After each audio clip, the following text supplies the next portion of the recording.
Well, Charles, after a debilitating strike, we are back in action, and I have to say, due in large part to your gravitas, professionalism, and all-around Ortelness, we've been securing some really excellent guests, and today the trend continues. We are joined by former Assistant U.S. Attorney, lawyer, and author John O'Connor.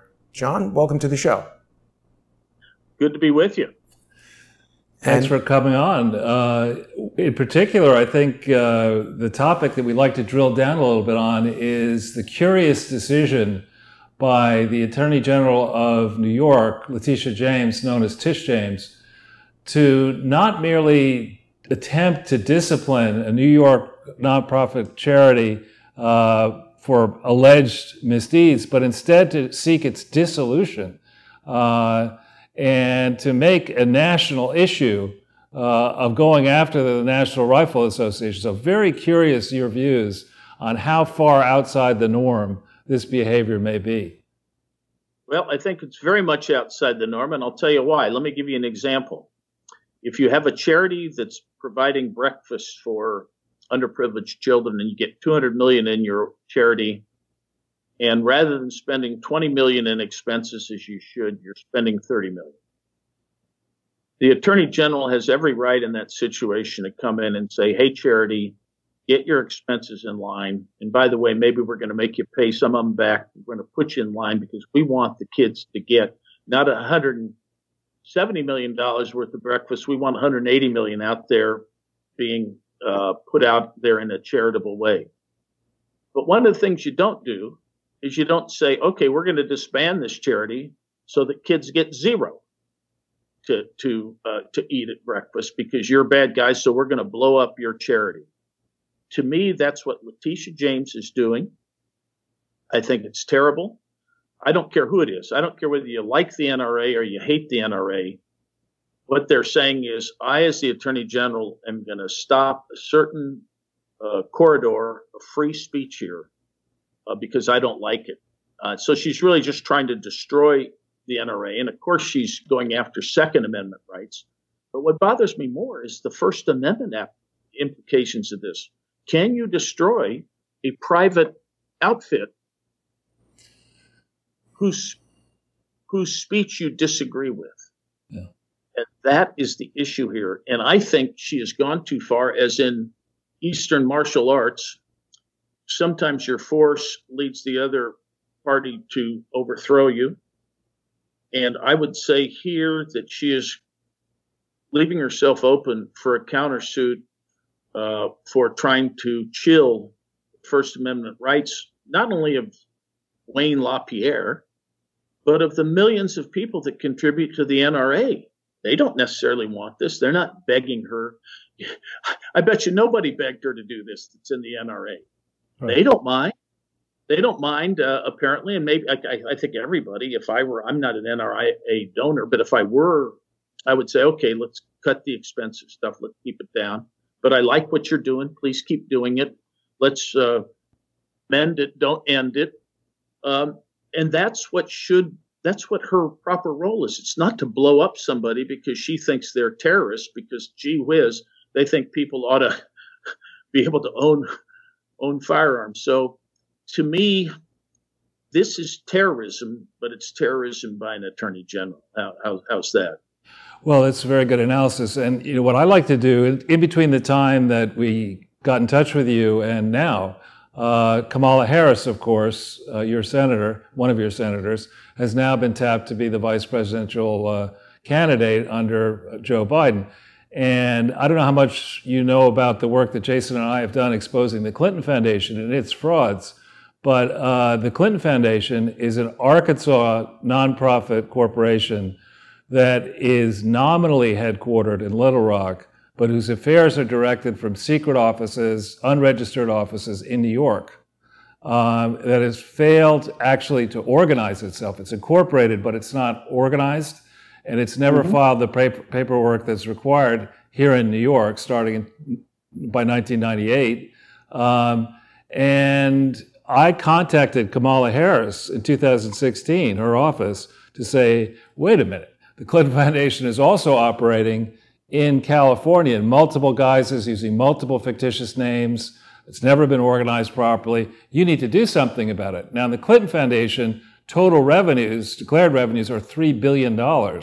You go after the NRA, it's a peanut compared to the Clinton Foundation. Clinton Foundation was supposed to be a library and archive in Little Rock. It never expanded its purposes legally by changing its articles of incorporation to do anything beyond work in Little Rock, and yet we all know that it takes credit for doing stuff all over the world. So immediately when Tish James went after the NRA, I was contacted by different media outlets saying, what do you think of that? Contrasting it with the Clinton Foundation. Janine Pirro picked up on it, One American News picked up on it, and I'm curious how you would compare and contrast the inaction of Tish James and Kamala Harris to go after the Clinton Foundation with the zealous, some would say overreaching, prosecution against the NRA. It's a difficult to reconcile conflict. Well, here's where I would go on that. Now, I think she would probably have some jurisdiction over nonprofits, even though they're headquartered someplace else that are doing business in her state. Mm-hmm. I would think that, because otherwise everybody would register in some state where there's lax supervision. I would think she would have some. But whoever it is that's regulating the Clinton Foundation should look at this. How much money do they really give to charity? I think any foundation is good if it really gives money to charity. But, they got away with something early on. That is to say, they were originally not rated well by the charitable rating people because they didn't give any money out. Then the Clintons convinced them that, no, we're really providing in-kind services by wonderful people like John Podesta and Cheryl Mills and people like that come speak, give them panel talks. And that's the way you fight AIDS, is by having a. But meanwhile, what's happening is that Hillary Clinton is, of course, housing her campaign organization, and that to me would have been. I don't know how viable they are today. Like you say, maybe they're pretty viable. I don't know. I don't know what they're doing today, but I certainly think somebody has to look at them and determine whether or not they're really providing true charitable services as opposed to really being a political organization in the guise of a charity. Because as I see it, I don't know what they do that helps anybody out. I really don't. It's the NRA does its job. They're a free speech. They're an advocacy group. I think the Clintons are supposed to be a charity group, not an advocacy group. So what are they doing and who's looking at them? I think you raise a very, very good issue. The way I'd approach it, though, is not whether you're in Little Rock or New York, but now that you are in New York, I'm going to look at you and ask whether or not your function is really charitable versus, really private benefit to Hillary, mainly to Hillary, I think. I don't know if Bill cares. Oh, and Bill. Yeah. So the interesting thing about this is the Clinton Foundation was set up, unlike other foundations, to comply with a set of statutes, the Presidential Records Act of 1978 and the Presidential Libraries Act of 1955 as amended in 1986. There's specific, statutory requirements that the nonprofit had to meet. And one of them is that this type of nonprofit must be what's called a public charity. In other words, it's not like the Bill Gates Foundation where a family can control it. It has to have an independent board. It has to stand up and have the ability to say to Bill and Hillary, no, you cannot direct the affairs of this. And if there's a conflict, the insiders, Bill, Hillary, and others, have to stand aside, and the entity has to follow the true best interests of this Clinton Foundation.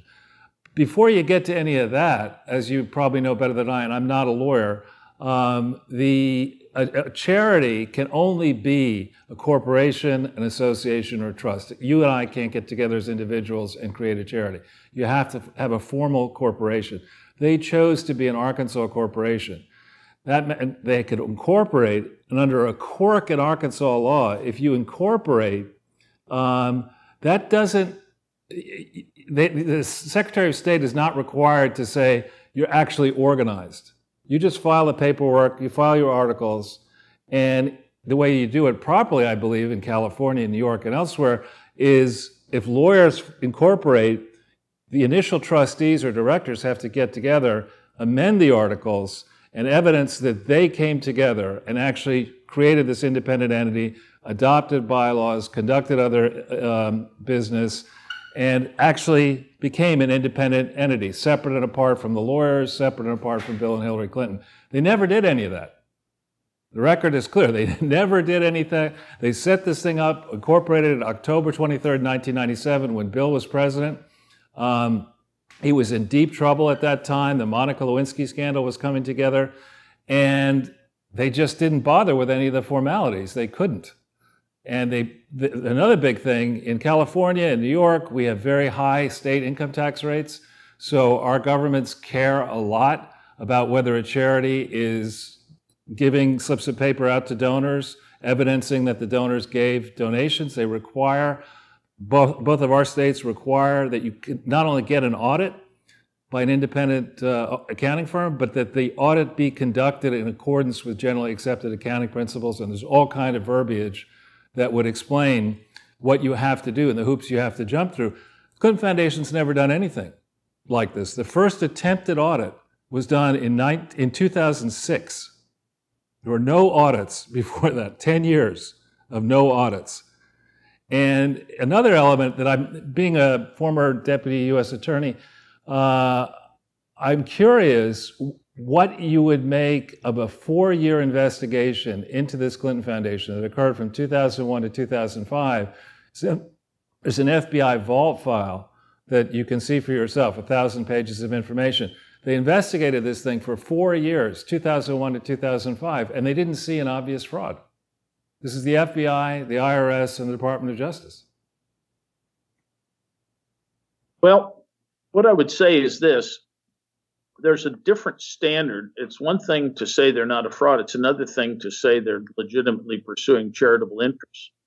And I do think there was a time period, and I don't know when it was, when at least the organization that rates charities saying that they weren't really performing charitable functions. Then the Clintons got them to reverse that. And of course, they could put a lot of political pressure on whoever was doing that. That's to me, that's the weak spot. Are you performing a charitable function? Now, the second thing is, and I think one of the things for the next deep throat is, and most FBI agents are very, very abstemious about leaking. The top part of the FBI in recent years with McCabe and Comey has been like a sieve, but the regular rank and file don't leak. And to Bob Mueller's credit, he did not have a real leaky FBI. So what I'd love to know is what evidence they came up with of potential corruption of the Clinton administration, influence peddling. Here she is, Secretary of State. People, and I know there was a big investigation as to this Russian purchase of uranium-1. It was a complicated purchase and so forth. As to who was talking to her about what. And then the next question is would those emails, the 30,000 emails that are missing, have borne on that? Those are the big questions. And was there influence peddling where people spent a tremendous amount of money donating to the Clinton Foundation right as they were benefiting from this sale of uranium-1? So that, to me, and that sort of goes back to Bill Clinton's last days when he takes a big contribution from Bernard Schwartz of Loral and then gives China the right to buy Loral's missile guidance system, which was very much of a strategic strength for us that we had it and they didn't. And so he got rid of that. Later on, Hillary sells the uranium. This is bothersome, I think. This is very bothersome, and how much influence peddling there was, I don't know if we'll ever know with these emails gone. I don't know what Mueller came up with when they did investigate. I think there was some investigation and what I had heard was that, and we've read that they caught a bunch of Russians that were very much interwoven into various things, Clinton. And when they got arrested and rounded up, the United States got them out of the country very, very fast before they could testify and were forced to testify about what was going on with the sale of this uranium. So there are a lot of questions that are unanswered. It may well be that that's where it ends. It may well be that the trail is cold. And that's sad to say. I would love to say it wasn't, but I think it's cold. Well, my background is as a merger and acquisition buyer and seller, broker of companies, and I've done many, many deals using contracts and lawyers and accountants, et cetera. I retired in 2002. And getting into an answer to your question, or an attempt to answer your question, the centerpiece of the pay for play corruption in the Clinton Foundation is a purported organization called the Clinton Global Initiative. And that was a gab fest, basically, that started in 2005, technically on November 16th, 2004. The first meeting was held in New York in September of 2005. Now, I don't know California laws, but under New York law, if you want to operate an entity using a doing business as or fictitious name, not only do you have to register in New York State, you have to register in every county in New York State in which you want to use that name. And you have to prove that you have the legal authority to use the name. So the idea of the Clinton Global Initiative was you'd get together in New York around the time of the UN General Assembly, when all these world leaders were already here. And the Clintons would choreograph this event, which was closed to the press, where deal doers and influence seekers and companies and banks, whatever, would get together in a room away from the prying eyes of the authorities, and they put together deals, and they'd get up on stage and brag about their charitable commitments. So the first one of those meetings started in 2005. They did those annually. And then, believe it or not, imagine if Donald Trump had done this.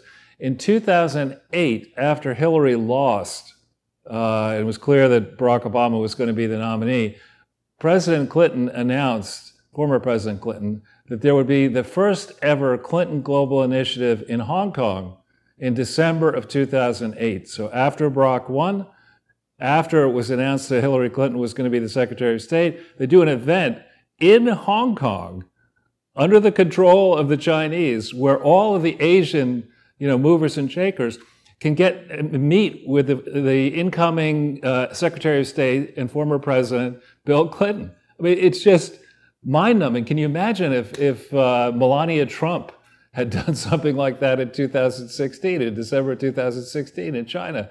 And our press, never bothered to ask, no, wait a minute, we're getting Hillary Clinton across the line as Secretary of State. How are we regularizing the relations between the Clinton Foundation and her role as Secretary of State? What legal document are we going to use? And you would know that a memorandum of understanding is by design typically unenforceable. It's just an agreement to agree. There's generally no teeth in it. The agreement that was crafted to regulate these conflicts is completely unenforceable and is riddled with factual errors. And the Clinton Global Initiative didn't actually, as a technical legal matter, exist, either in 2008 or in 2009, when guess who was the centerpiece speaker at the Clinton Global Initiative? Barack Obama. Very interesting. Very interesting. And I suppose they would say it's just sort of really an outgrowth of the Clinton Foundation. But really it really gets to the point that I think both you and I are making, is that essentially this is a charity that isn't a charity. It's posing as a charity, but it's something else. It's it's an influence peddling scheme. It goes back to, I want to say, Lloyd Benson, had started having breakfast with people for $10,000 a throw or something like that. And people were horrified at that. They're horrified at Jim Wright getting $100,000 for his books and so forth, all for the savings and loan industry. Now here's Hillary getting millions and millions and millions. People are upset with, maybe Donald Trump has gotten brought 20 people into Washington, D.C. and encouraged them to stay at his hotel. Ooh, isn't that terrible? We're talking about serious bucks here with this Clinton stuff. But, hey, the question is who's going to look at it? And I think one of the things that one of the reasons there's such an urgency on behalf of the left in this country to win this election is because there's an awful lot of money to be made in their hills. And this is just one of them, but this is a big example. It's not a normal example. It's a big example of what goes on at a lesser scale every day in the swamp, and especially the people who've made a career of being in the swamp. Those are more left than right. The right people on the right tend to be business people who go into the administration, Republican administrations, and leave and do something else. Let me see. I've got to get rid of this call. You know, John, for people who but anyway, that's where we are, and I think it's a shame. Yeah.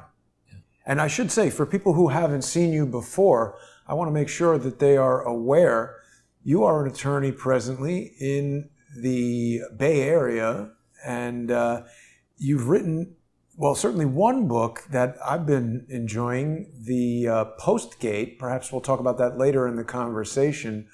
But have you written other books, or do you plan to write? Well, yeah, if you can throw up on the screen, if you can throw up that you had that before, the cover of PostGate. I think it's a pretty yeah, there you go. Well, let me get the actual. Back to that. Yeah, go back to that one you had. You had it right there. He'd alter it to put your picture. That one is slightly changed for today's show, but it is a fascinating book. But yeah, it's what's interesting about it is you learn really a lot about Watergate, not just, but then the coverage. In learning about the coverage of Watergate, you also learn about all the facts that you never knew about. And then you also know how the media can cover up things through concealment, because that's been the game plan ever since. And when Comey starts talking about these process crimes, he understands that all Watergate was a vehicle to get Richard Nixon on process crimes. You know, there's really no liability on the part of the president. He didn't authorize the burglaries, but he committed process crimes, and that's been a revelation ever since. So if you have the combination of the media and process crimes, you trump up an investigation so that you get the subject all nervous about that investigation, you're naturally going to do something to fight it. And anytime you fight something, then somebody on the other side can say that's obstruction. You know, if the kinds of things that they're saying in the special counsel's report might be in obstruction, I will guarantee you right now are going on in about 25,000 different law offices in the country, where some client says, gee, I don't want to produce these documents. And the lawyer says, yes, you produce them. The client says, no, I won't. Finally, the client produces them. Has the client obstructed justice? According to the special counsel, yes.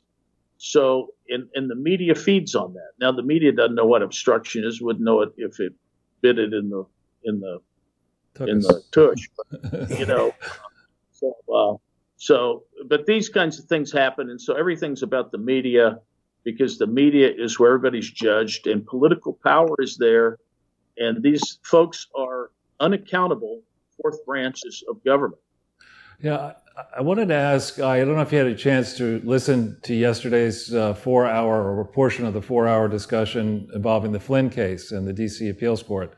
There was a huge back and forth where both sides had to answer and questions of 10 judges on the question of, you know, whether now that the federal government and the defense have agreed that there is no controversy, whether Sullivan actually has to dismiss the case. And as I was listening to the back and forth, it struck me that one big flaw in our Constitution is the Founding Fathers never assumed criminals would run a branch of government, one or more branches of government, that we could have an actual criminal president or an actual criminal chief justice or criminal speaker of the House or criminal leader of the Senate. And I say that because when you look into, and as I have done in depth, into the timeline of how Bill managed to get elected president, and then how he swiftly made sure that all 93 U.S. attorneys were fired, and then spent his whole presidency fighting back people who were trying to get at the essence of what he was trying to cover up. The idea that Bill and his attorney general should have the flexibility to decide who gets prosecuted and who doesn't get prosecuted strikes me as too much power to give to somebody who had not, in fact, been vetted. Well, here's the deal. This is the reason Mark Felt did what he did during Watergate.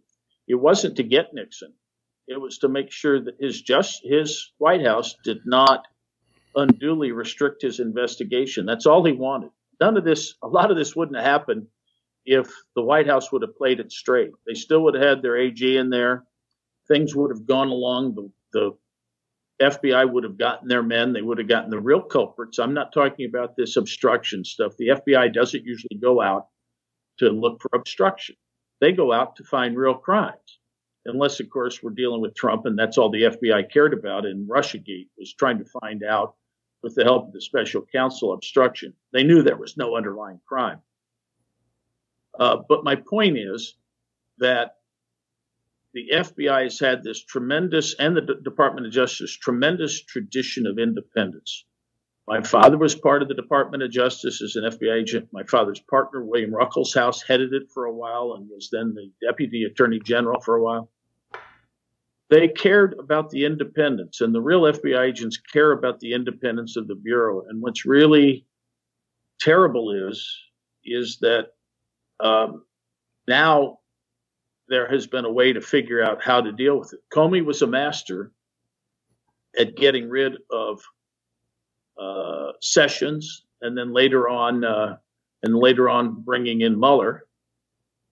He's a master of getting control of the investigation. He did it in the Scooter Libby case as well. So I see a real problem. But at the same time, now when Janet Reno is the Attorney General and the predicate is raised and she's advised that she is required to appoint an independent counsel, she just doesn't do it. Clinton had her hanging by a thread, so she didn't. Would have gotten Al Gore. So there's a lot of politics involved, and if you're unprincipled, you can play the game very well. And the problem is the people who are principled go along with special counsels, do the right thing, and get hurt by it, whereas the people who are unprincipled don't play by the rules. So what you have is you have Barack Obama skating through and saying, I had the most scandal-free administration in history. That's true.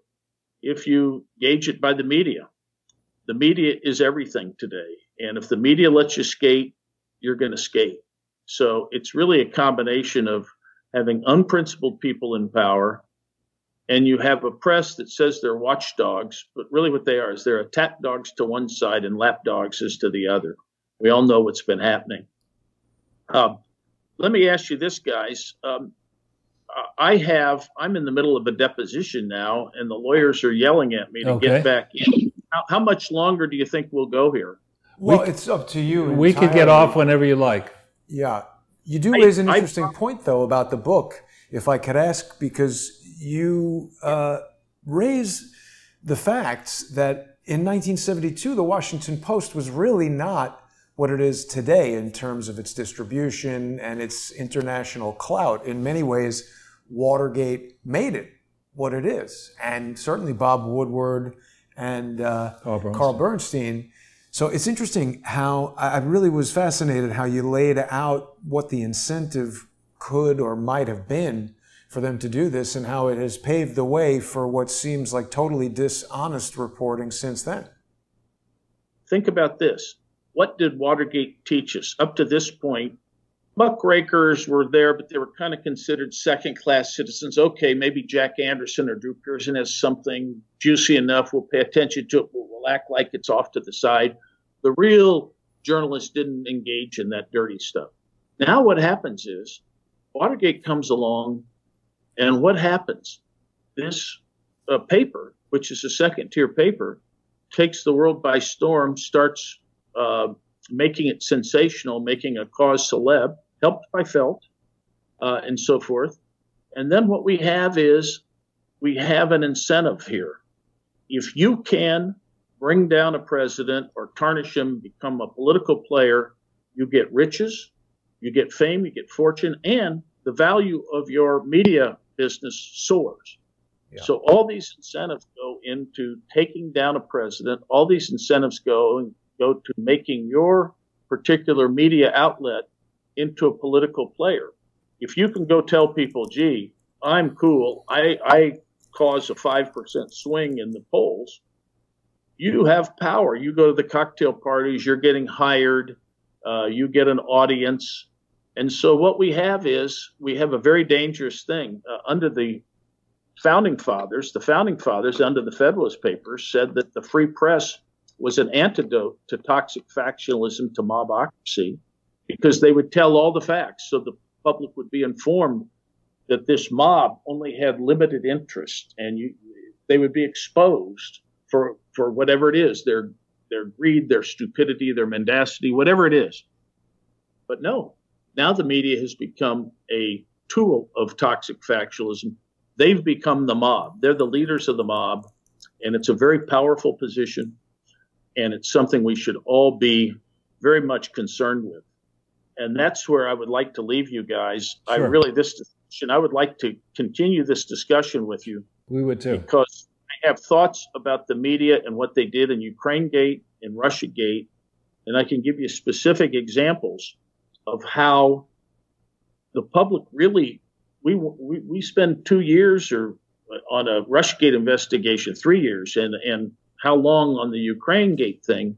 And if, again, as the Founding Fathers said, if you would just have the facts, you don't have to take a position, just give the facts on both sides, this thing would dissipate and it would go down to a much lower, calmer discussion. But they don't want that. They want us to be angry. Certain outlets want people to be angry.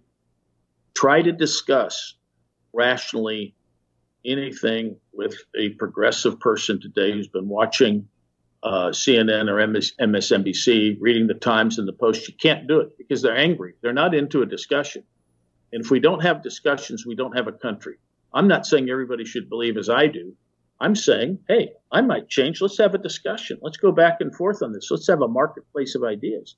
We don't have a marketplace of ideas. It is a monopoly, certainly a monolithic part of the media. We would call it monopoly power because it's really about 80, 90% one way. That's monopoly power. So, guys, I better leave you. I have this thing. I'm sorry. I've got this other engagement. I've got to get back to it. Thanks for your time. Yeah, we appreciate it. Scream at me. It's been wonderful. You've asked the really good questions, and I love the fact that you're getting into this whole Clinton Foundation thing, because that really has been bothering me for a long time. And this NRA thing just shows you how bad it can be on the other end. So Thank you, and I'll talk to you guys later. Thank you. Thank you, sir. Wonderful to have you, and there's so much more to talk about. We'll be back in touch very soon. I'd love to talk to you about PostGate, too. Thank you. Absolutely. Thank you so much.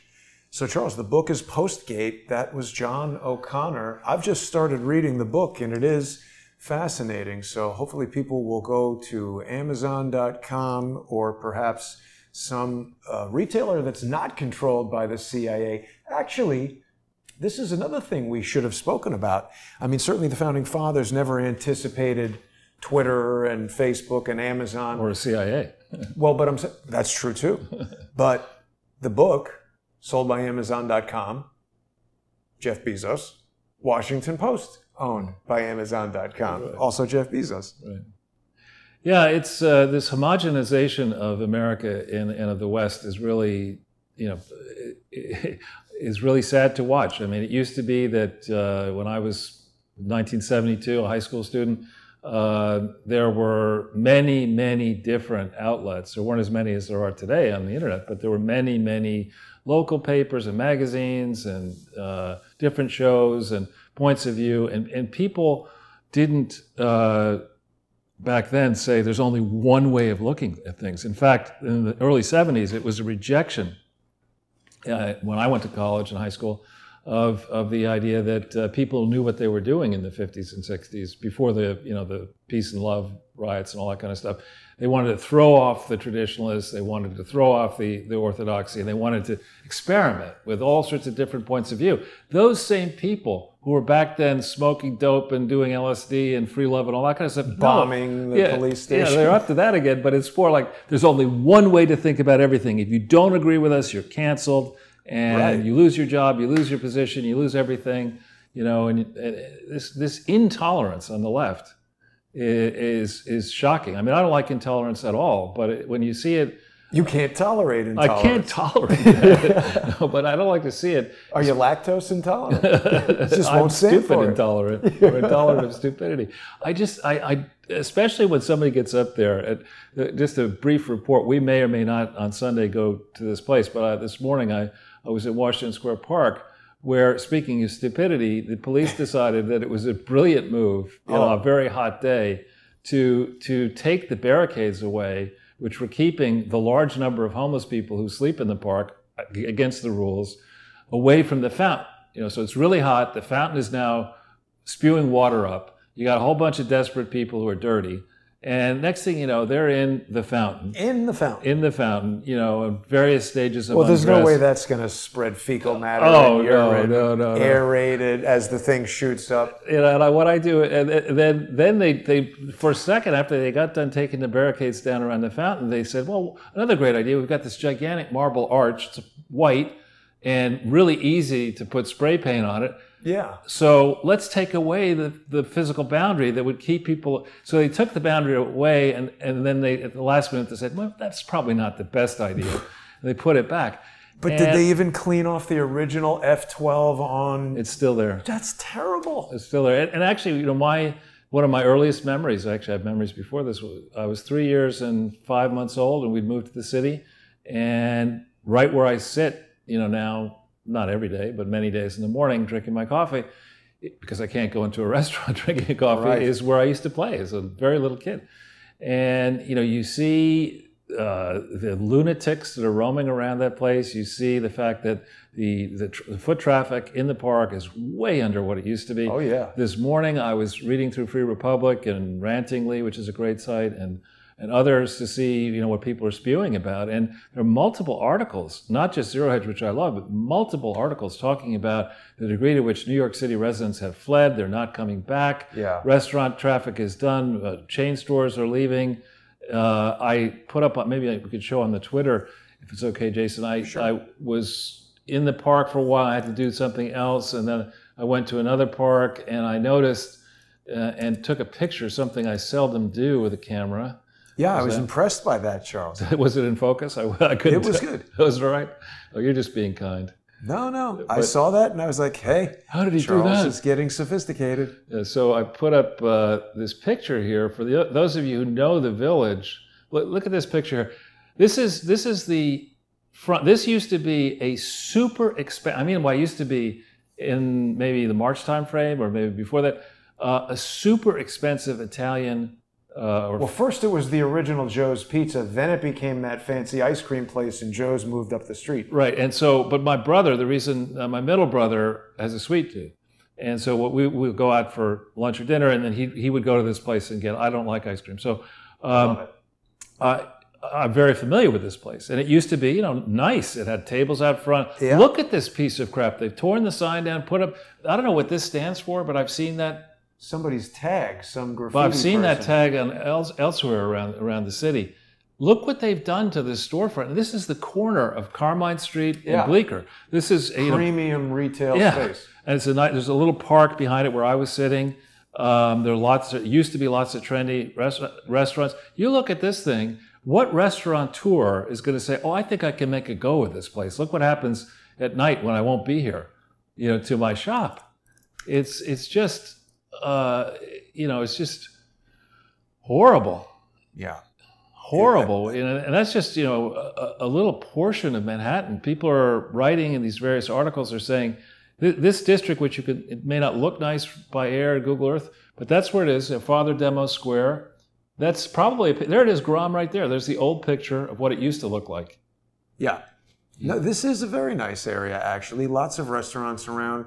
You're right here in the West Village. Yeah. There's Grom, what it used to look like. I don't know if you could juxtapose what it used to look like with what it currently looks like, but that's what it currently looks like. And you know what these demon rats don't seem to get, and that's the wing of the Democrat Party, the demon rat, or Democrats. But I mean, they don't seem to get is if I can take this picture, and Jason could do a lot better than this, and I'm sure an art department for a TV commercial campaign studio could say, and craft these ads across the country. Say, you have a simple choice to make on November 3rd.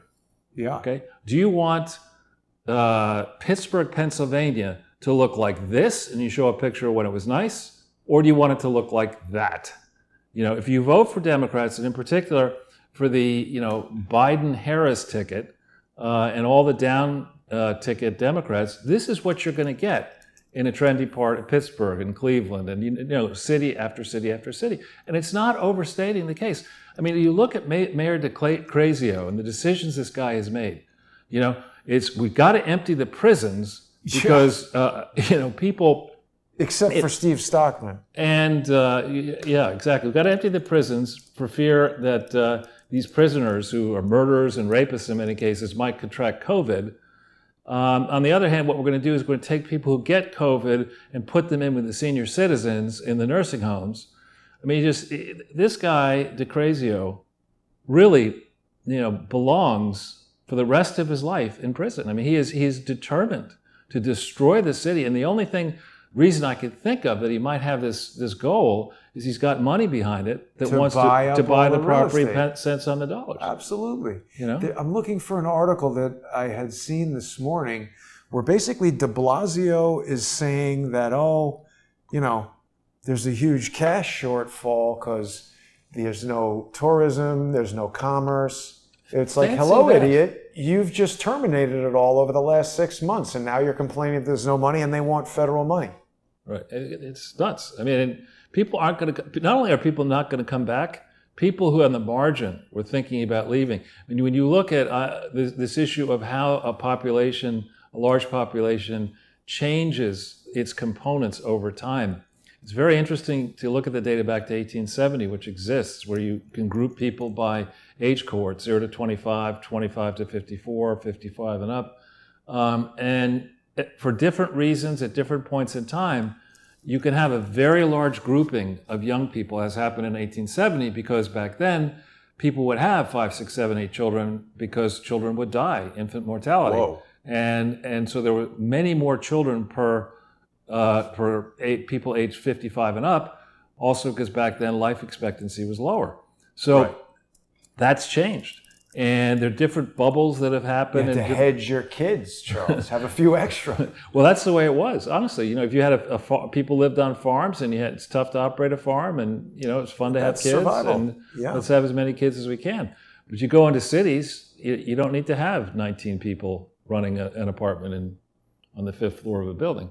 So I think this was it. He's giving some warning that 22,000 city workers may be laid off without federal stimulus or state aid. I call that a good start. I think instead of defunding the police, you should massively increase funding for the police and defund the absurd bureaucracy, starting with, de Crazio and de Crazio's wife. And while you're at it, get de Crazio's wife answering questions to the FBI, not on process crimes, but on fraud crimes. Actual crimes. What happened to the allocation for whatever special projects she had? What happened to all those hundreds of millions, nearly $1 billion? It's astounding, Charles. I don't understand how these questions aren't being asked. I was a little sad we didn't have more time with John O'Connor. He's a very experienced guy, and he's been involved in some really huge cases. In the book, he makes a point of saying that his good friend, Robert Mueller, he talks about his whole career as an assistant U.S. attorney. So I'm a little confused by some of the things that he's... I think he'll go back on. I mean, either with me or or with you alone. Definitely have him back on and ask him more about PostGate.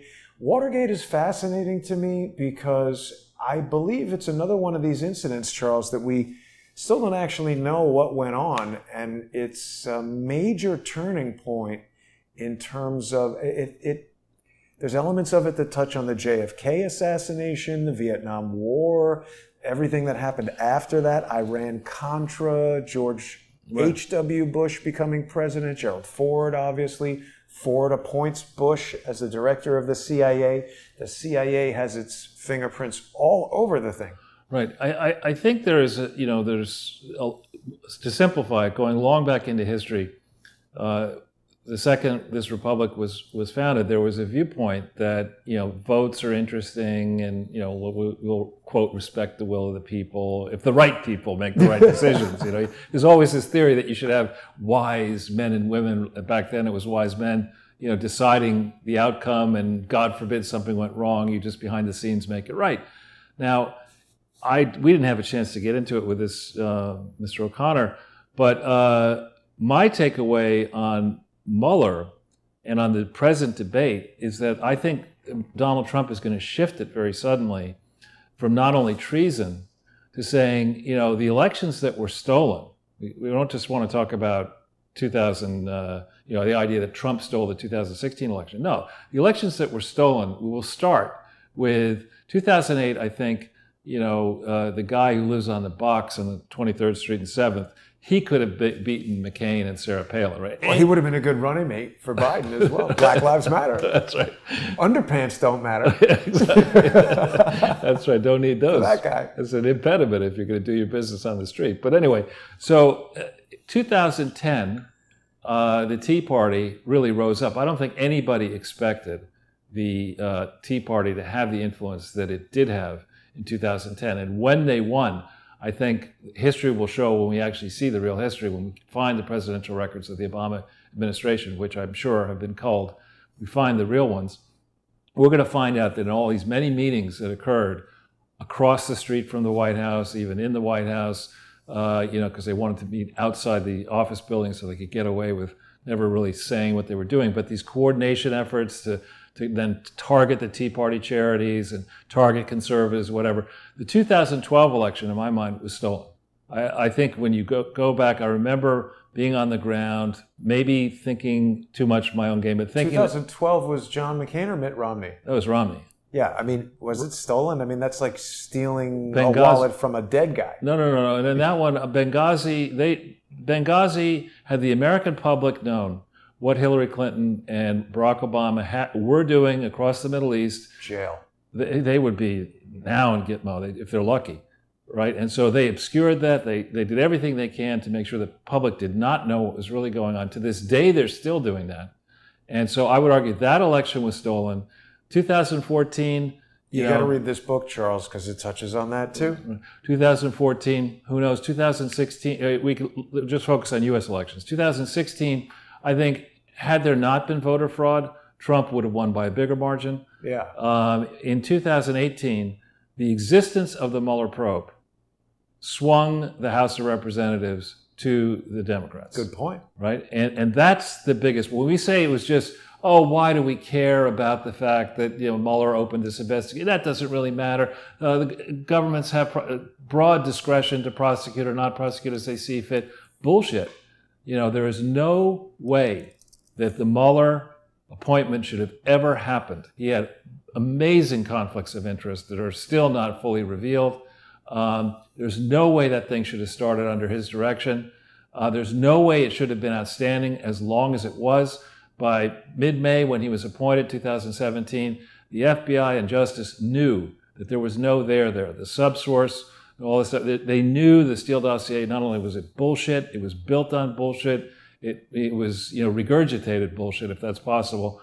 I think he needs an appointment with a neurologist. He doesn't seem to be able to even remember anything. Right.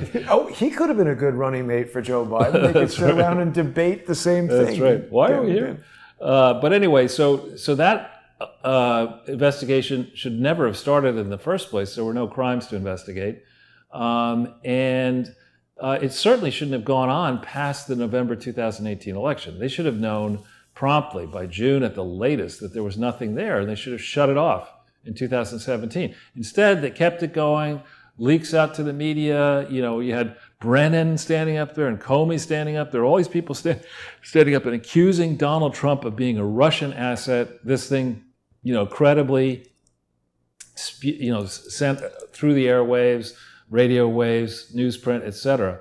Even to this day, you still have these knuckleheads with Schiff and others, Feinstein, arguing that Donald Trump's the real criminal, and we haven't done the work, even under Trump, that we should do. For example, to look into Dianne Feinstein, right? I mean, here's a very senior senator who didn't notice that one of her employees was a Chinese spy for more than 10 years, driving her around or whatever, and we're supposed to say, well, that's okay. I mean, she wouldn't do any work at home. There wouldn't be any opportunity for that Chinese spy to go through her records or papers that might be in the car or in the house. Let's let her off, but let's go and, go against Donald Trump in the way, let's ignore, we think about Russia. What has Russia stolen from the United States by way of technology? I mean, Russia is it's a small country in terms of people. It's 150 million people. We're 335. They had stolen the plans to the Concorde somehow. But I recently heard that they actually were given those plans and they were bunk plans. The Russian Concorde exploded. Yeah, right. Well, it could be. But my point is that you don't look at the Russian economy and say, wow, they've stolen so much technology. They've been able to diversify away from natural gas and petroleum. No, they haven't. China's done that. China's done a lot of that. And, you go back to the root of that, and China very wisely decided, they looked at Bill Clinton and they said, this guy Clinton is somebody we can do business with. So they sent their spies into Arkansas when he was governor. They started working with him. And then, as president, they got him to admit China into the World Trade Organization. The Indian government, and McKinsey worked with Clintonistas and were very eager. Rajat Gupta was actually closely working with the Clinton Foundation and Bill Clinton personally after he was president to switch technology and secrets and know-how and business from this great country to India and to China. And instead of focusing on all that, the Washington Compost and the fish wrapper, the New York Times, they're all into looking into Trump Tower and looking into Michael Avenatti's allegations and things like that, when all Americans, anybody who wants to work in the private sector, has been ripped off by the Schlechtmeister. Oh, Charles, we just missed Robert Swan Mueller's 76th birthday. I know a lot of people who are 76 and older. That was an amazing state of, what's the word I'm looking for? Decrepitude? How could he be that messed up at 76? It's possible. You drink a bottle of whiskey. Well, why would you put him in charge of investigating anything?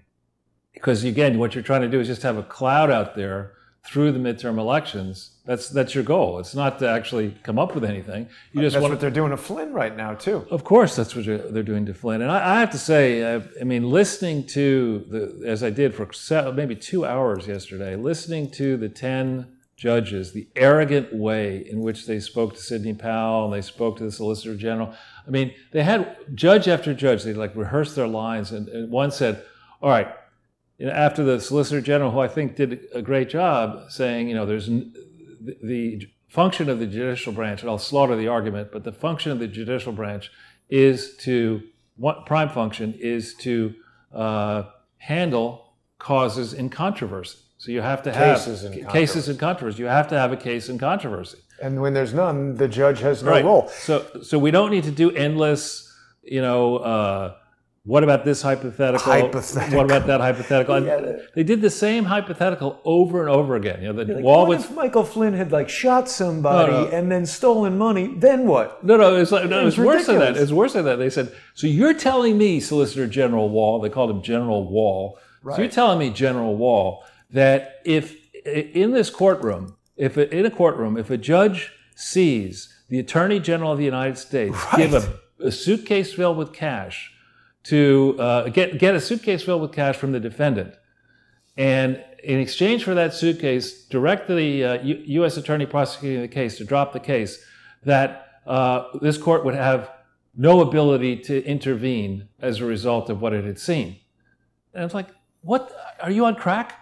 It's a crazy hypothetical. Has nothing to do with this case. And precisely because we're sitting here now for 4 hours, you're getting all of this attention, all this media spinning, And the man on the street is looking at this and saying, there clearly must be something of substance here, otherwise we wouldn't Why be would spending they be doing right. this? And there's no grown-up. I mean, John Roberts, I think, would be the correct person. I believe the Chief Justice does have the authority to say, now, wait a minute. This is a kangaroo court gone berserk. No, they don't do that, though. Well, I think they have the ability, the onus to do it, but they're not going to. And so they just want to keep this out there, spinning and spinning. They love it to go to the Supreme Court. Yeah.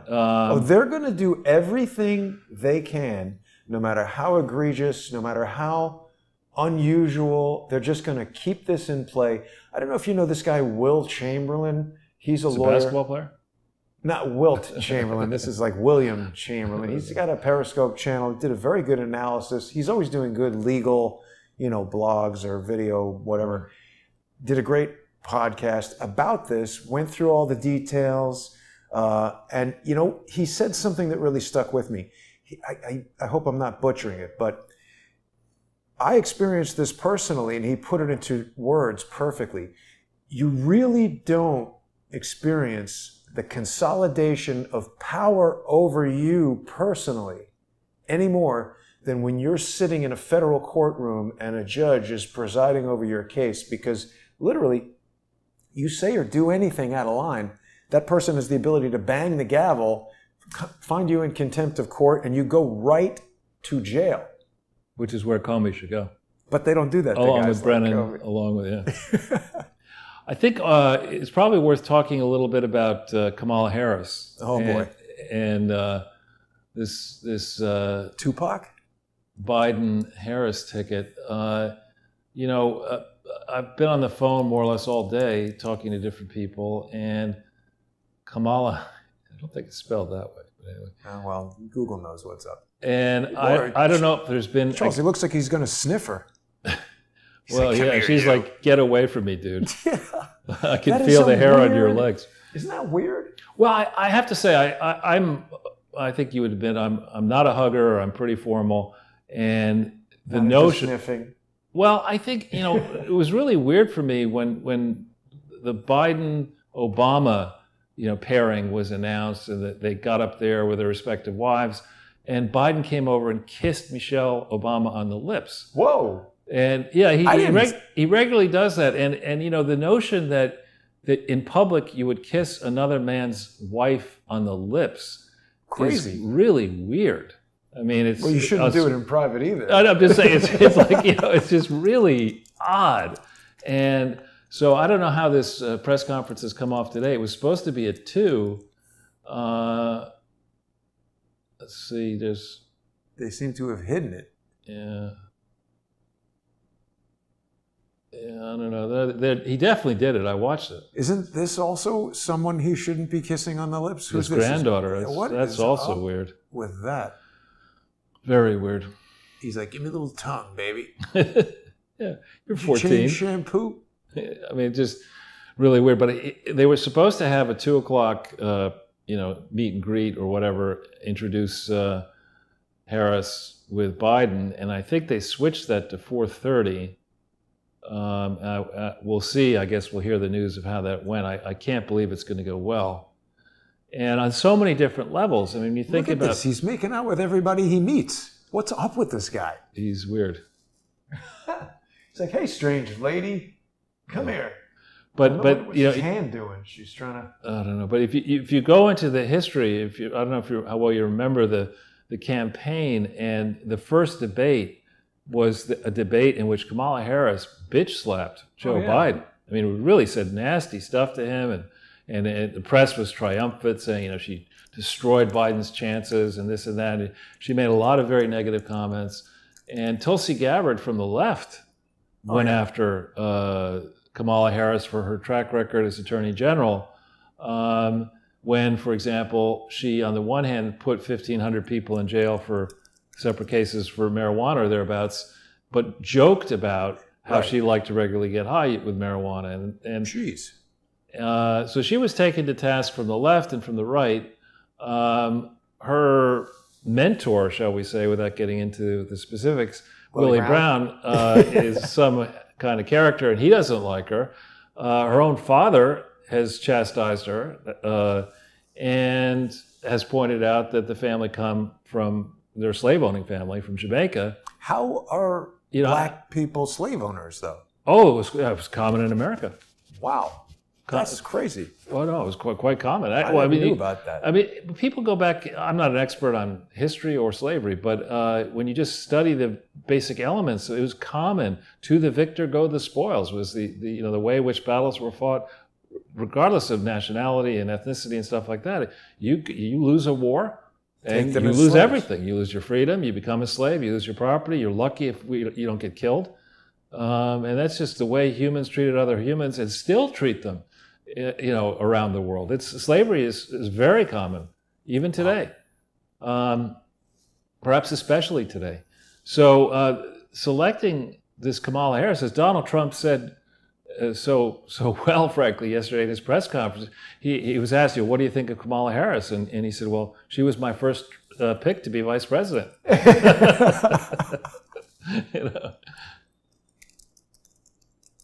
Yeah, I mean, Trump says a lot of things that are really funny and excellent. Right, and so you have on the one, and he made some good points. He said, look, he didn't think that Kamala Harris was respectful enough of Biden during the campaign. I agree, and you can't take away what she said. And if she tries to go 180 on various positions, then you're just going to create the epic opportunities that the Trump campaign and surrogates and PACs will employ of saying, this is what she said then, and this is what she's saying now. Who do you want? Who do you trust? The old Kamala or the new Kamala? Yeah. One Kamala, two Kamala, three Kamala, four.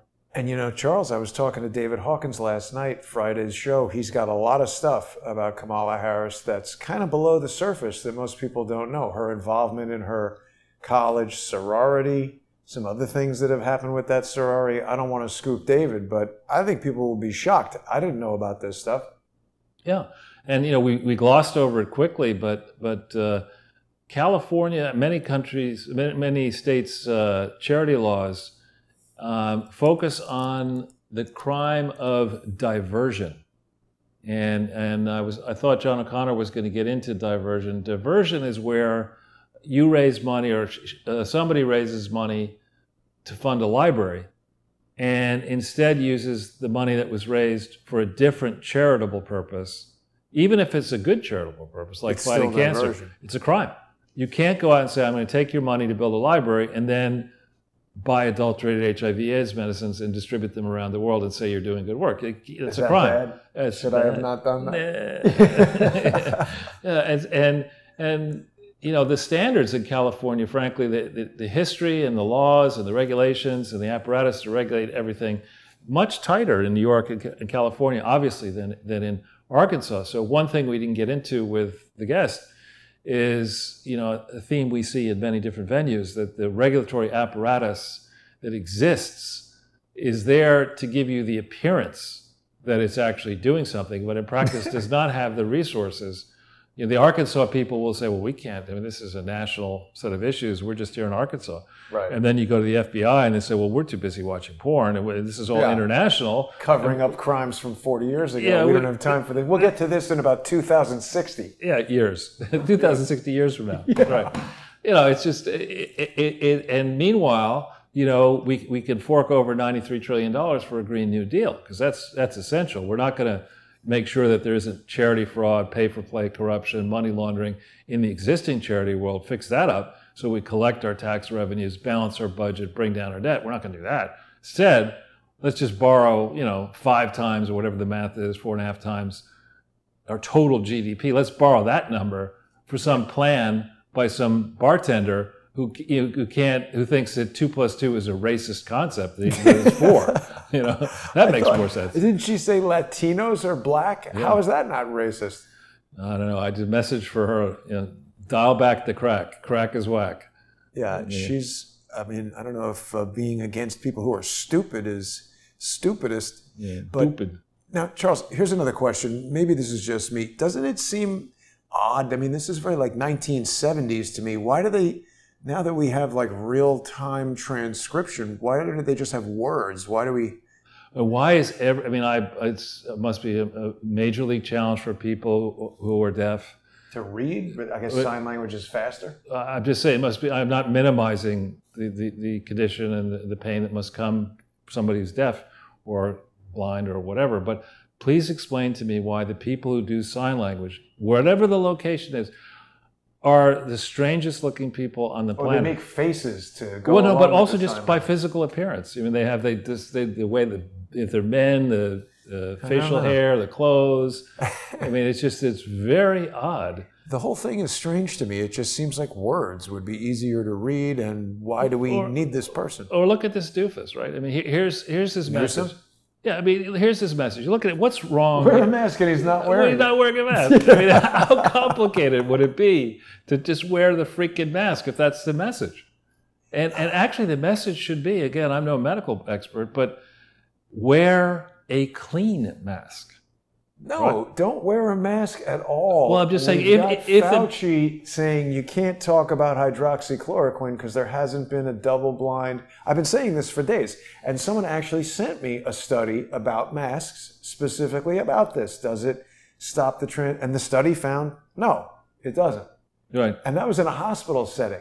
Now, take that ineffective thing, wear it around all day, outside of air conditioning where you're sweating, and people are sending me pictures of different rashes that kids are getting. Right. We don't know what happens. I mean, okay, it's one thing if you're 40 or 50 or 60 or whatever, and you're reducing your oxygenation. What if you're 5? How does that affect how you grow? If you have 20% or 10% less oxygen in your blood, are you going to have an entire generation of people who are shorter than me? Right. Well, I mean, to me, this is an epic fail going way back. And you got to fault Trump here for falling for it in March. He was given, a scare scenario, a model that showed maybe 2 million people dying with nobody checked the variables closely enough. We bought into this idea that for, what was it, 15 days to slow the spread, or 30 days? Here we are, August 12th. There are signs of improvement. Actually, the local Chase branches, I believe, are now open. At least 2 that I know of are open. Who needs that? But banking, it's useful to be able to have deposits and interact with bank. Well, whatever. They don't let you in there anyway without the mask. This image made me really sad, Charles, because this was kind of like, when he went from it's just the flu to we're at war with coronavirus, something happened. Yeah.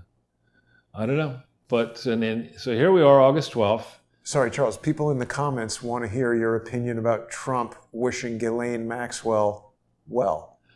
I wouldn't have said that, knowing what I know about the case. It's like saying, I really wish Charles Manson. Yeah, I hope he's doing well, or Ted Bundy, or what. To me, it was not a smart comment. Ghislaine Maxwell has been a scoundrel for a long time, perhaps for her entire adult life, if not longer than that. And she's the daughter of a scoundrel. But they've released more cartoon drawings of her, so that's good. They must have her in jail. Yeah. This is solid evidence, Charles. Absolutely. I could tell by the pastels. I recognize that. But no, that does not look like any court sketch I've ever seen. Doesn't look very attractive. And how does she have makeup on in prison? The whole thing is bizarre. Yeah. I don't think they have her. I just don't understand how on this She looks level, a bit like Christiane Amanpour. Yeah, that's true. Maybe she is. But... But how can we not have, how do we not have a security guard leaking a cell phone picture of her, no surveillance footage, nothing? Yeah, it's distressing. It's distressing the number of, pedophile rings that we have in this country, around the world. It's disgusting and sick. It's just shocking to understand how many people that would even appeal to that you could have these things. Right. But I hope she's singing like a canary. But now getting back to the timeline. So today's the 12th of August. Right. The election's November 3rd. Joe, for you, if you're listening, make sure you vote on the 6th, okay? But November 3rd.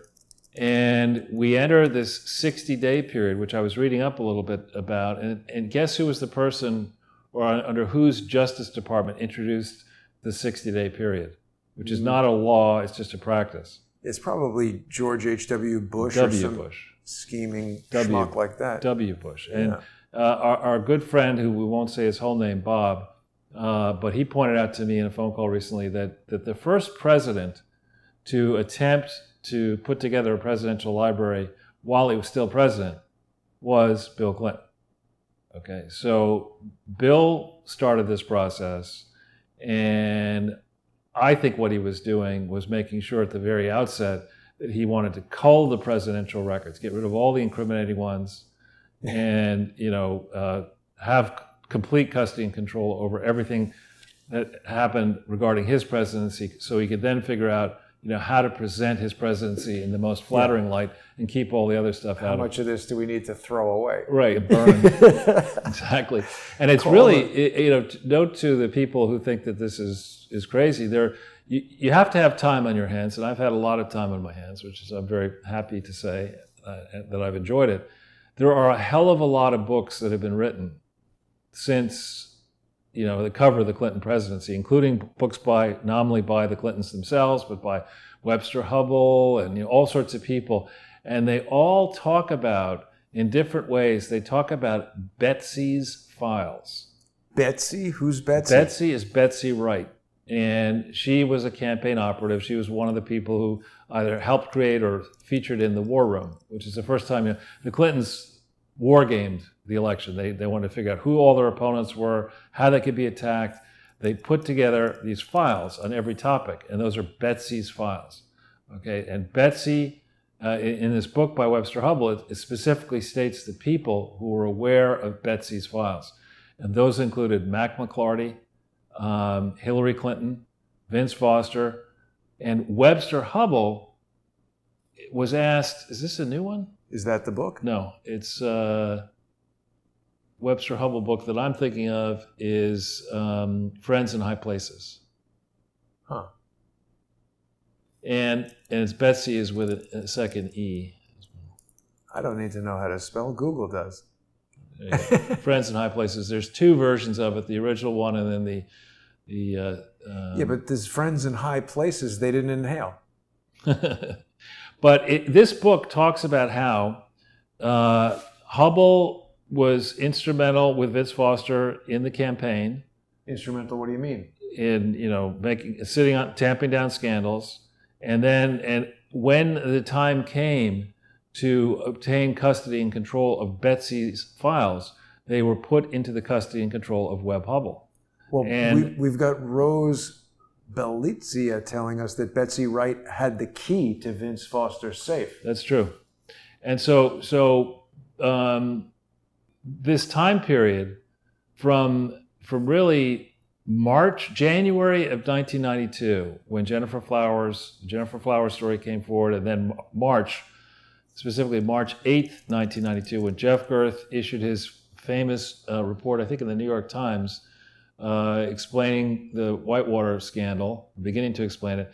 This Betsy and the defense team got together, and Vince was centrally involved in it, and Hillary was centrally involved in it, Hubbell was centrally involved in it, and guess who else was centrally involved in figuring out all the different ways in which the Clintons might be attacked, and then putting the evidence together, or hiding the incriminating evidence concerning all these scandals. Guess who was centrally involved in this? Robert Mueller? Loretta Lynch. Loretta Lynch, I should have known that. Loretta Lynch. So there's a box of information that you could say, during the campaign, it's not relevant, it's political stuff, okay? But the second that box of information gets transferred into the control of the U.S. government, i.e. when Webb Hubbell becomes Associate Attorney General of the United States, he's confirmed, and before that he's working in the White House, he transfers a portion of those files into the basement of his new home in Washington, D.C. That doesn't sound like something you're supposed to do. I don't think so. And I'll just take these home, keep them safe. Yeah, set a precedent so that we can have the 33,000 missing emails and the unvetted devices. They're brazen. Yeah, and so I think they've been taking the viewpoint, rules are for other people, and they have missed, as I started to try to explain to John O'Connor, that the Clinton Foundation was supposed to be an archive. And the statute was changed in 1978 as a result of Nixon's egregious behavior. Before then, there was a debate as to whether the records created by the president were private or public. But the statute in 78 changed it. It said and it defines what they are, relating to the conduct of the president's business while in office. Public. Are, the property of the United States, and they're all the property of the United States of America. So these Betsy files, the Betsy defense files, had they stayed in Little Rock, I would argue maybe you could say that wasn't something that becomes a presidential record. Presidential or whatever. But the second you bring them into Webster Hubbell's basement when he's paid by the taxpayer to be Associate Attorney General, and when he's being accused, and I don't know if you remember this in the beginning, the second Bill won, I forget what date the election was in 1992, but the second he won, the Clinton team swung into action. I mean, it was preposterous that Bill Clinton was going to beat George H.W. Bush coming off of Bush's epic victory in Kuwait. Right? I mean, Bush had a 90% approval rating in February of 1991. Right? That's to go amazing. From 90 to losing to this schlub, the Schlickmeister, in November of 1992 was amazing. So the second that they realized, holy shit, we might have to file a tax return for 1992 that everybody is going to see, and that tax return is going to have to deal with Whitewater and other ventures that we've been involved with. How are we going to explain all that? They swung into overdrive.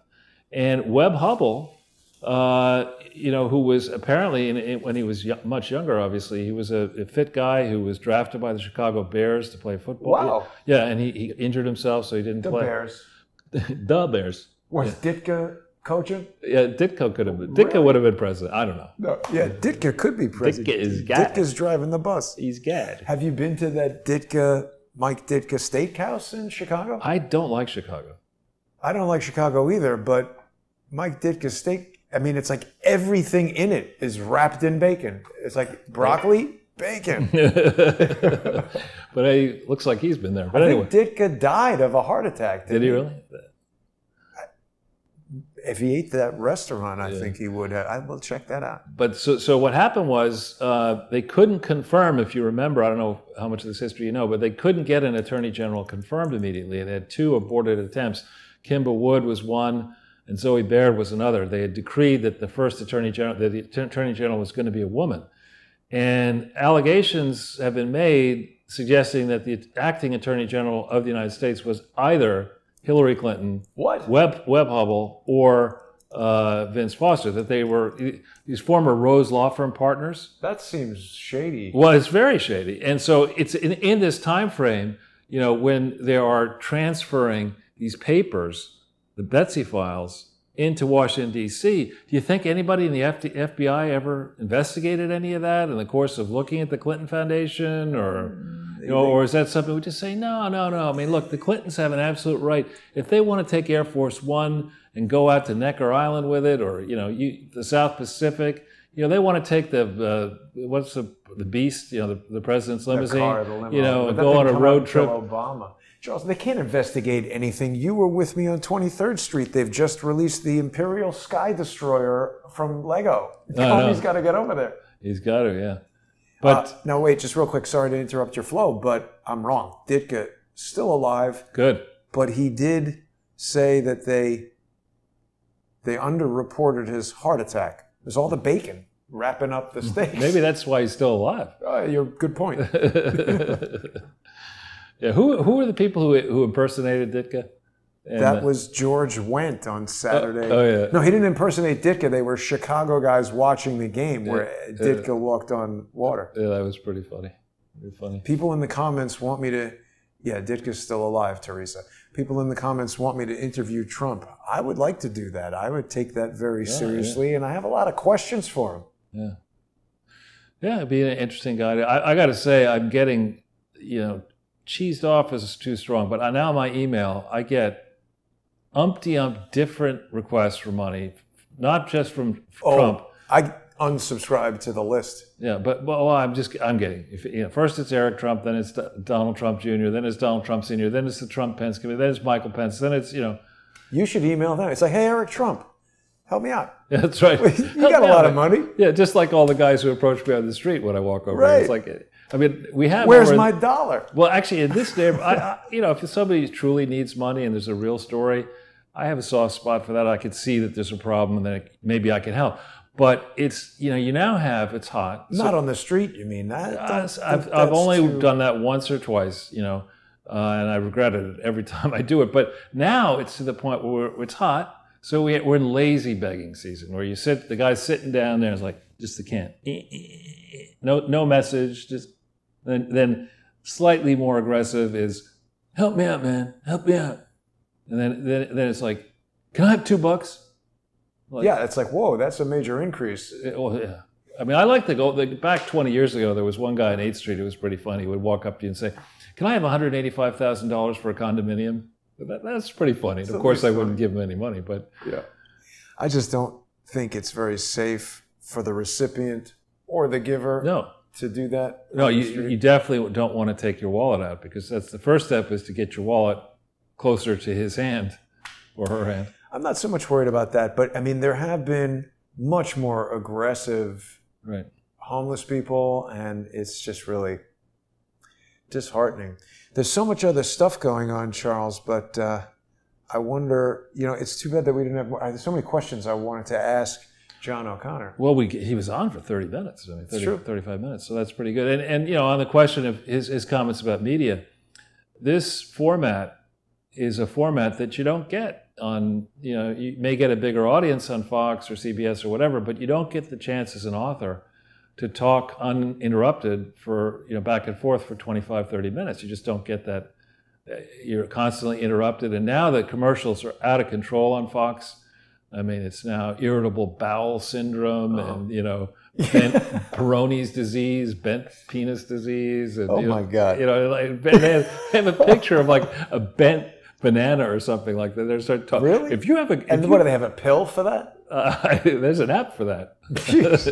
But I mean, I'm sure it's a serious condition, but it's just, I don't want to watch all that while interlaced with. You need like an anvil and a forge, and the doctor's gonna. I don't know. I mean, I'd say we bring back the cigarette and liquor commercials. At least those had beautiful women in them. I don't know, Charles. It's a really crazy time. One of the most interesting things at the beginning of this book is that he's talking about the evolution of media. It's difficult, I think, today. I mean, it opened my eyes to it, how small the Washington Post was, how the prospect of, hey, how would you like to be worth $285 million instead of $2 million? Well, yeah, I mean, back in '72, Washington today is still a small town, unfortunately, because unregulated globalism now... It feels big when you're there. It's tiny compared to New York. But back in '72, we're in the middle of a real Cold War, with China, with Soviet Union, et cetera. So the notion that business would be involved in global activity and, did you invest near a place where the Soviet Union could just take it or China could just take it, that didn't happen. And so the local newspaper, the junkies in Washington, D.C. were into it. I mean, the politicians and the junkies. But, or I repeat myself. But the New York Times was by far a bigger paper, much more important. Even now? Now, both of them are jokes. Well, but they're about the same in terms of revenue and... I haven't looked recently, but I mean, the New York Times, if you go back and look at the New York Times, let's say in 2001, what its revenue and market value was compared to what it is today, and it reminds you of GE. I mean, GE was very valuable in 2001. Its all-time high price was in 2000, I think May 28th or something, 2000.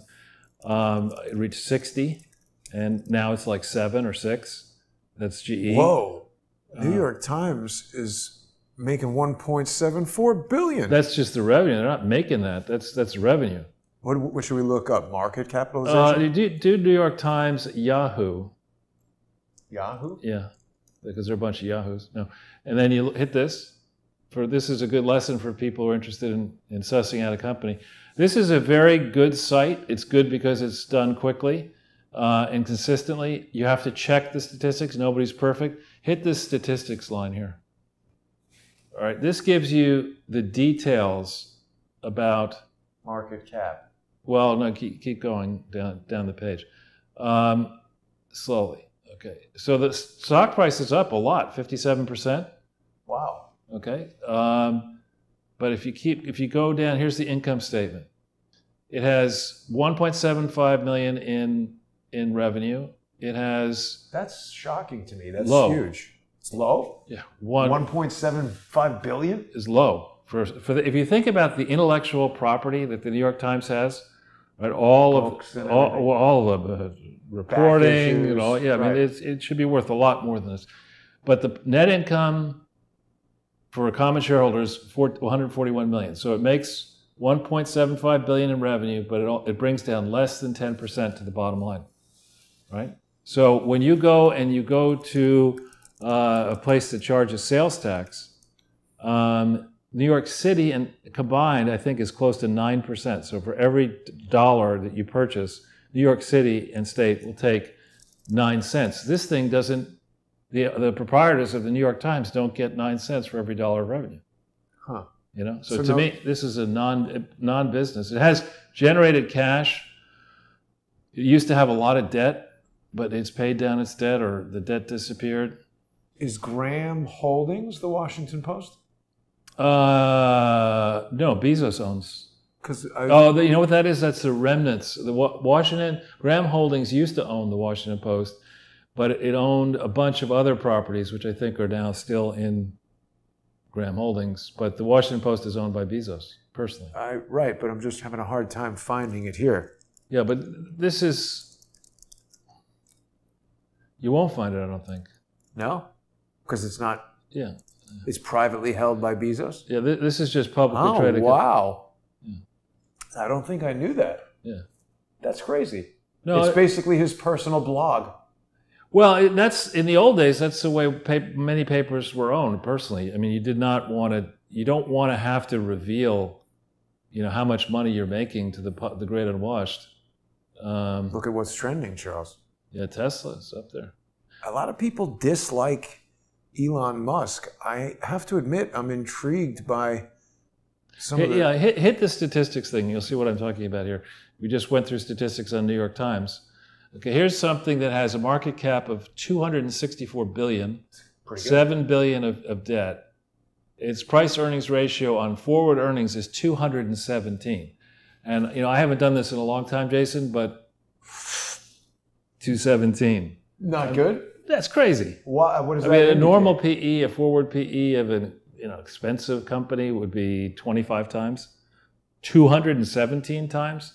You're pricing this thing on expected earnings. Everything has to go absolutely perfectly for the next 5 years, and it's still expensive. There's no dividend. It's 27 times book value. Look at this here. This is Tesla, right? It's competing against every dumbass car company around the world, the Japanese, Germans, you American. name it. Every dumbass, and in this space, there's a tremendous amount of global excess capacity to produce vehicles. Mm-hmm. So, I mean, this thing is, the total market value of Tesla is bigger than the market value of most other car companies in the world combined. Now, let's punch in, I think, MSFT for the hell of it. That's Microsoft. Now, I have my problems with MSFT, with Microsoft. Hit statistics and contrast Microsoft to Tesla. Okay, now Microsoft is gigantic, 1.64 trillion.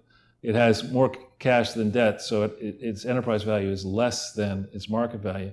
But its forward PE is 33. Tesla's was I'm not surprised. But 33. but 216 for Tesla. I mean, this is a thing that is a straight up certified near monopoly and has busted the U.S. government, has busted the EU. It gets away with whatever it wants. It's trading at a 33 PE. AAPL statistics. That's nearly 2 trillion. Jeez. Forward PE of 29. Tesla's. This is the most valuable company in the world as of last week, with Aramco going in the toilet. Aramco started in the toilet and it's deeper down. It's deeper into the toilet. Yeah. But I mean, look here. This is return on assets. Okay, this is Apple generates 13 cents for every dollar of assets that it owns. That's pretty good. If you go back into Tesla, let's see what their return on assets is. TSLA.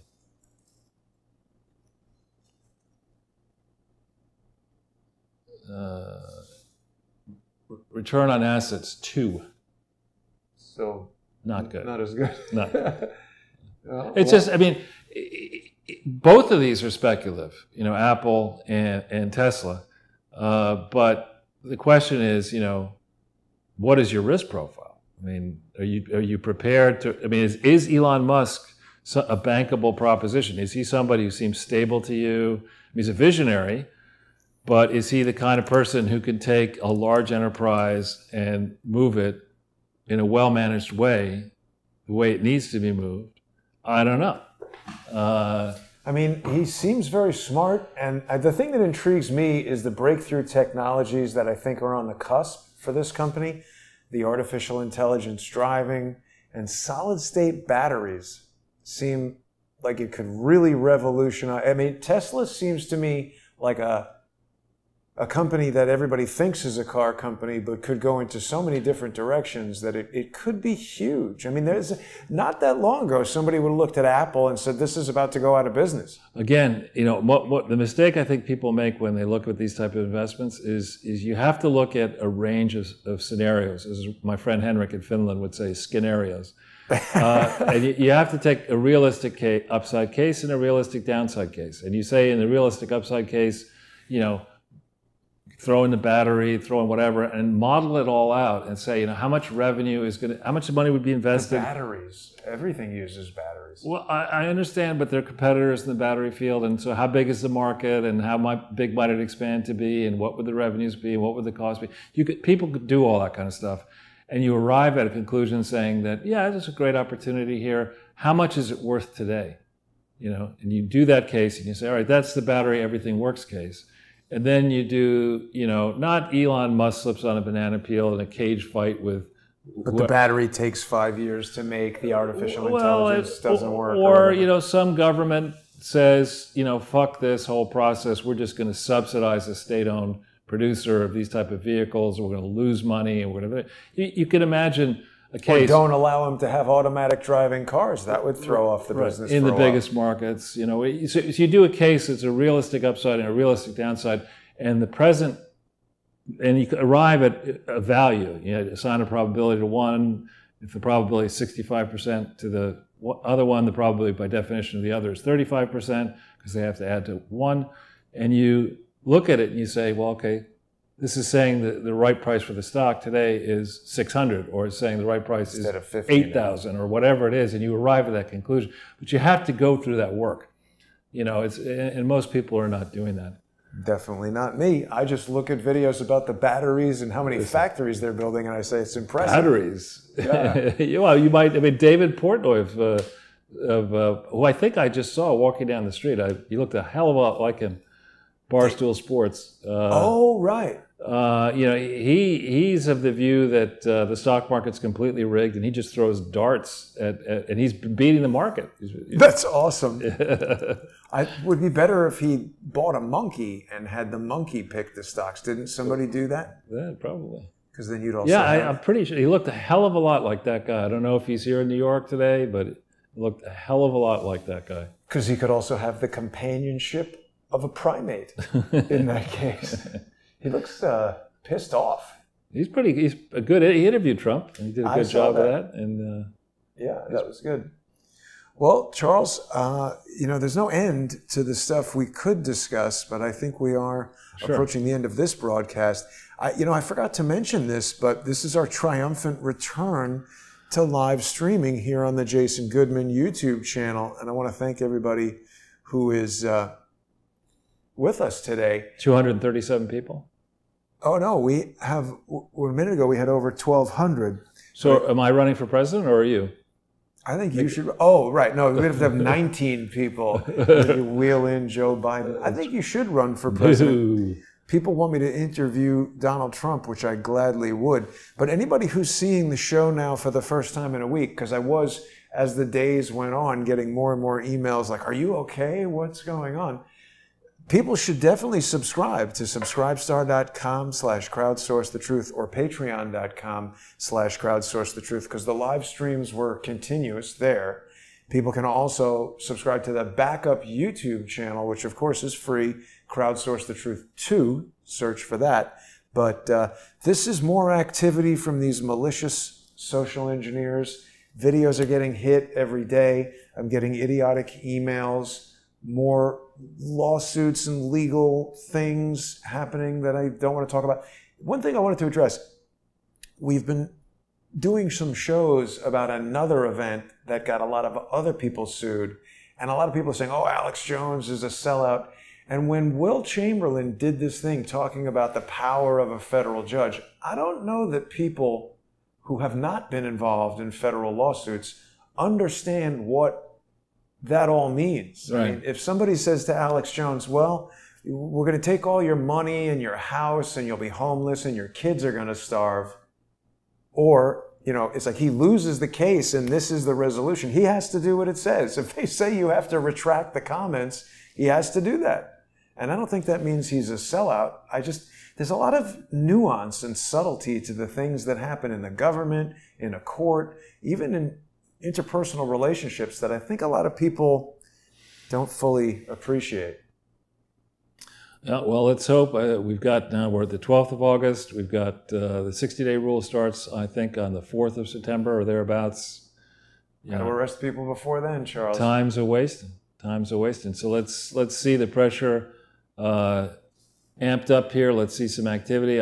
We didn't mention this, but in the 5:30 press conference Donald Trump did yesterday, I bet she's doing another one today, he did again state that Obama, Biden, and Rice spied on the Trump campaign and that is treason. And he did say that, you know, it's very serious and that he's not in charge of the investigation, but he's watching. Something better happened, in so many words. And he went on Hannity to say the same thing. So there's a lot of yakking. And then there's the story that Senate Republicans are actually blocking the subpoena of... I'm not surprised by that. Well, it's just outrageous. But so stuff has got to break soon. Let's hope it breaks the right way. And what's the over-under on Joe Biden getting arrested tomorrow before the convention? I think the gaffe count is going to be really, you know, the GE had the gradometer, the number of times that Jeff Immelt would say everything's great at GE as it was burning down. With Biden, it's the gaffometer. And we can amend the previous thing, you know, what's worse than COVID-19? Now we could say it's Biden-Harris 20. Yeah, that's good. I like that. And, you know, we should also mention once again, Charles, our guest earlier was lawyer, author, and former Assistant U.S. Attorney John O'Connor. It's an interesting book, PostGate. I'm not through it, but the part that I've listened to so far is quite intriguing, and I definitely would like to have Mr. O'Connor back to ask him some more questions. So hopefully we'll have an opportunity to do that. And Charles, thanks again for exercising your considerable influence in bringing in some of these fantastic guests. My pleasure. Thanks for the art department and your great work. Yeah, and we'll be back on Sunday. And of course, I'll be back tomorrow. So thanks everybody for watching and see you soon.